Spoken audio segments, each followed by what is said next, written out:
الحبايب الغاليين، ربنا يبارك فيكم ويسعد قلوبكم دايما ان شاء الله. احنا في الفيديو اللي فات اتكلمنا عن ازاي ان احنا ممكن نعمل شوية تعديلات في حياتنا وفي ميزانية حياتنا عشان نقدر ان احنا نتجاوز كل الازمات اللي هي بتمر بينا في الوقت الحالي. طبعا النهاردة هنحط بقى شوية مقترحات كده، نتمنى ان انتوا تسمعوها للنهاية. مقترحات فيها بعض الحاجات اللي احنا هنعمل لها عملية استبدال وليس استغناء، وبعض الحاجات اللي احنا هنستغنى عنها عشان نقدر ان احنا نوفر في ميزانياتنا، عشان ان احنا نقدر دخلنا يكفي المتطلبات اللي احنا يعني الاساسيه في حياتنا. وطبعا كل ده بعد النقط الرئيسيه اللي احنا اتكلمنا فيها المره اللي فاتت، اللي هي الصبر والتوكل على الله والقناعه والرضا بما قسمه الله سبحانه وتعالى. الصبر جزاؤه ثواب عند ربنا سبحانه وتعالى، وجنة بغير حساب، يؤتون أجورهم بغير حساب، ومفيش أعظم من أجر من الجنة. نخش على النقط الرئيسية اللي احنا عايزين نتكلم فيها ونقول لكم احنا ممكن نستبدل ايه بايه، وممكن نستغنى نهائيا عن ايه. وتأكدوا تماما ان الامور كلها سهلة وبسيطة، وان شاء الله بإذن الله مش هتعمل عليكم اي شكل من اشكال الاعباء. يلا بينا نخش على التفاصيل.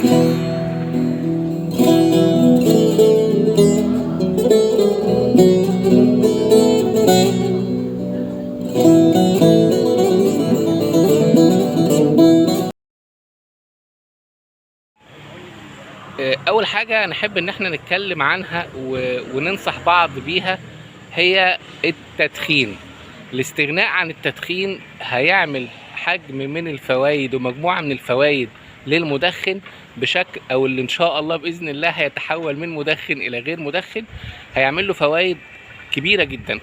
طبعا نمرة واحد الحفاظ على صحته، والصحة النهاردة احنا محتاجينها ضروري، عشان لو رجعنا للي احنا اتكلمنا فيه المرة اللي فاتت، احنا محتاجين نبذل مجهود اكتر في شغلنا، ان احنا محتاجين نطور من نفسنا، ان احنا محتاجين نشتغل على نفسنا عشان نقدر ان احنا نزود مصادر دخلنا.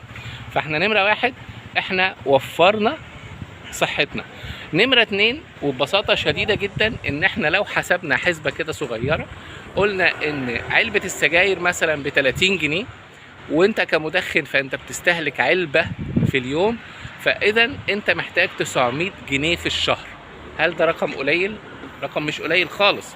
900 جنيه في الشهر لو وجهوا لحاجات اخرى، في فاتورة الغذاء اللي في تعليم الولاد، في اي حاجة هتفرق. 10800 جنيه في السنة، 900 جنيه في الشهر، رقم مش هين.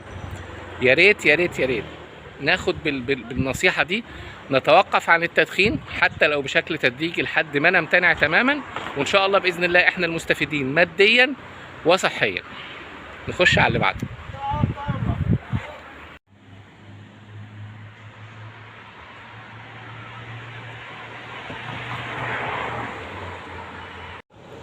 من ضمن الحاجات برضو اللي احنا ممكن نعملها عشان نوفر بيها بعض الماديات في حياتنا، ان احنا لو عندنا مشوار بسيط ومعانا الوقت الكافي ان احنا ممكن نوصل للمكان اللي احنا رايحينه، فاحنا ممكن نستغنى عن المواصلات، ما نركبش المواصلات وناخد المشوار بتاعنا ده مشي. فاحنا كده بنعمل حاجتين: اولا بنوفر التكلفة بتاعة المواصلة، ثانيا بنعمل شكل من اشكال الرياضة، فكده فايدة مزدوجة.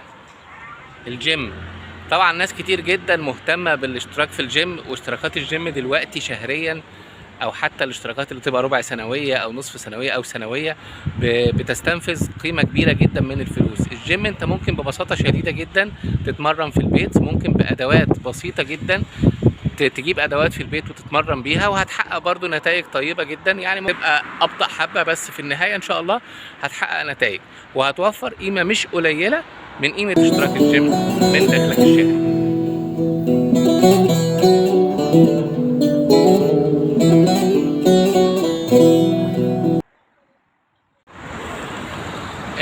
الماركت دايما عنده طريقة ذكية جدا في التسويق عشان يجذبنا ان احنا نشتري الحاجة اللي ممكن تبقى مش اساسية بالنسبة لنا.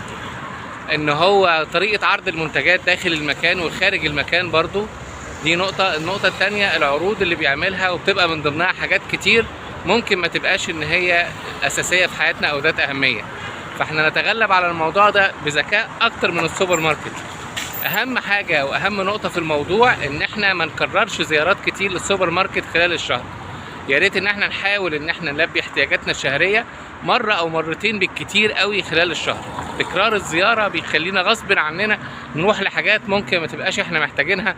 طول ما احنا ماشيين كده من اول ما ندخل لحد الكاشير هو حاطط حاجات في اماكن معينة ممكن ان هي ننجذب اليها يعني. فنقلل زياراتنا للسوبر ماركت على قدر ما نستطيع، ونركز على حاجتنا الاساسية، ونعمل مقارنات سعرية ومقارنات وزنية.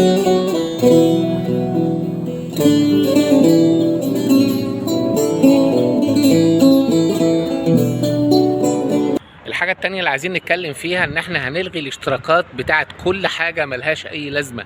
كل حاجة موجودة على الانترنت وموجودة مجانا. اشتراك النت العادي اللي انت بتعمله ممكن ما يبقاش مكلف كتير، ومحتاجينه ضروري طبعا عشان لو رجعنا لان احنا محتاجين ان احنا نحسن مهاراتنا ونتعلم حاجات جديده، فمحتاجين الانترنت. وفي نفس الوقت هنلاقي يوتيوب، هنلاقي نتفليكس، هنلاقي سبوتيفاي، هنلاقي كل حاجه بالاشتراك العادي. الاشتراكات الاخرى اللي هي بتكلفنا شهريا ارقام نستغنى عنها، ونحول الارقام دي لحاجات ذات ضروره وذات اهميه واكثر ضروره في حياتنا. دي نقطه تانية. نروح للي بعدها.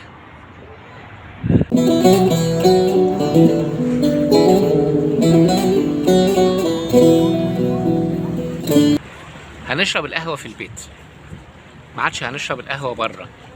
ظرف القهوة اللي احنا بنشتريه من السوبر ماركت وممكن يعمل لنا كوباية قهوة بجميع انواعها بقى قيمته يعني 10% بالكتير قوي من قيمة اي كوباية قهوة ممكن ان احنا نشربها بره. فبالتالي احنا هنوفر كتير جدا لو شربنا القهوة في البيت وعملناها في البيت، وهتطلع فعلا بمزاج واجود ما يمكن. والكيفة قوي بتوع القهوة ممكن ان احنا لما نروح نشتري اظرف القهوة دي من السوبر ماركت نشتري كمية ممكن تبقى بالنسبة لنا اوفر سعرا، وكمان توفر لنا في الميزانية بتاعتنا. خش على اللي بعده.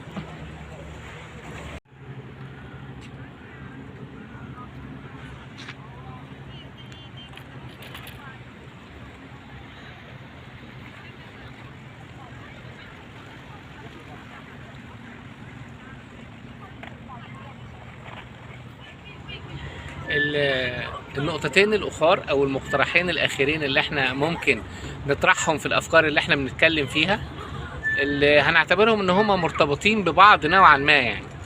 المقترح الاولاني ان احنا نتوقف عن شراء البراندات.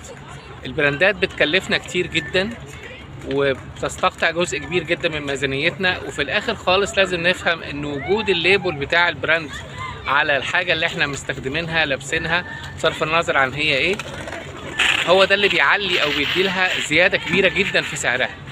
البراندات خامات عالية، تلبيس محترم، حاجات كويسة، حاجات بتعيش، والغالي قيمته فيه وكل حاجة.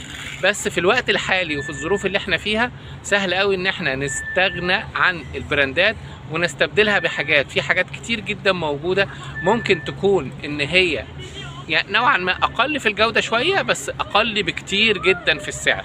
فسهل قوي ان احنا نلاقيها، ودي ان احنا نتغاضى عن البراندات ونستبدلها بحاجات ممكن ان هي تبقى بالنسبة لنا اوفر كتير وتوفر لنا في ميزانيتنا.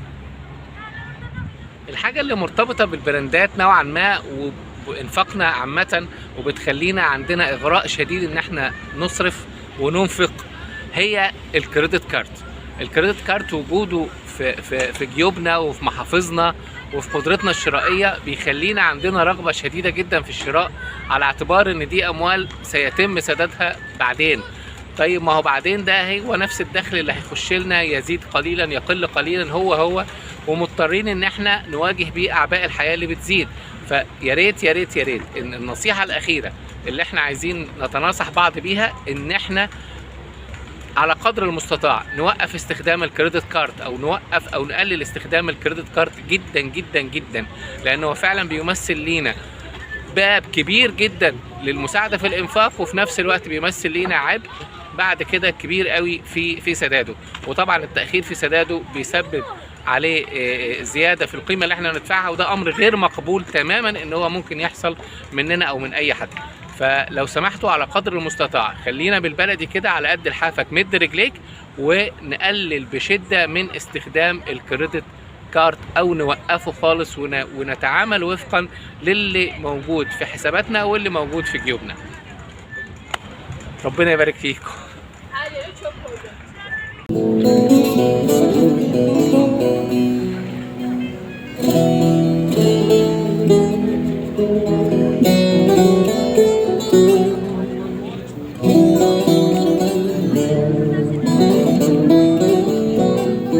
احنا كده خلصنا المحتوى بتاع الفيديو بتاع النهارده اللي احنا كنا عايزين نتكلم فيه بمقترحات 8 للتقليل من انفاقنا في وسط الازمات اللي احنا بنعاني منها هذه الفتره، ان احنا ازاي نقلل من انفاقنا. اتكلمنا عن التدخين، اتكلمنا عن الذهاب للماركت وتقليل عدد مراته، اتكلمنا عن القهوه ونعملها في البيت ونوفر من ده كتير، اتكلمنا عن المواصلات وان احنا ممكن المشاوير البسيطه ان احنا نعملها على رجلينا وبدون مواصلات، اتكلمنا عن شراء البراندات، اتكلمنا عن استخدام الكريدت كارد، اتكلمنا عن ان احنا ممكن في حاجات كتير اشتراكات، سواء اشتراكات زي حاجات في النت واشتراكات الجيم ان احنا ممكن نتغاضى عنها او نستبدلها بحاجات ممكن قوي سهله ان هي توفر لنا كتير.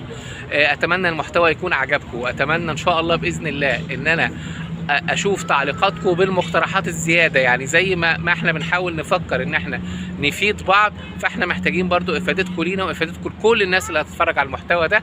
وبرضو مش هنسى اقول لكم انا محتاج بشده دعمكم للقناه بالاشتراك وبتفعيل زر الجرس وباللايكات وبالتعليقات وبوصول المحتويات دي لاكبر قدر ممكن من الناس. اتمنى ان شاء الله باذن الله المحتوى يكون عجبكم، واتمنى القناه كلها تكون بتعجبكم، واتمنى ان شاء الله دايما ليكم ان انتوا تدوموا سالمين.